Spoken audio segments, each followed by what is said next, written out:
என் அன்பு குழந்தைகளே, எதற்கும் அஞ்ச வேண்டாம். யார் என்ன சொன்னாலும் பரவாயில்லை, தைரியமாக மட்டும் இருங்கள்.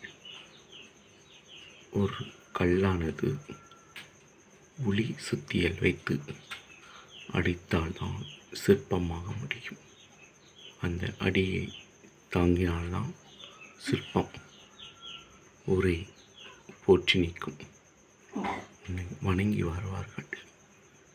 அந்த அடியை தாங்கவில்லை என்றால் நீங்கள் வீட்டு வாசற்படிக்கு கற்கள் தான் ஆகுவீர்கள்.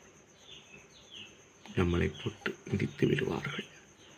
அதனால் தைரியமாக இருங்கள், சிற்பமாக மாறலாம். இந்த வீடியோவை சப்ஸ்கிரைப் பண்ணுங்கள், ஃபாலோ பண்ணுங்கள், ஷேர் பண்ணுங்கள். உங்கள் இதயம் தூய்மையாக இருந்தால் போதும்.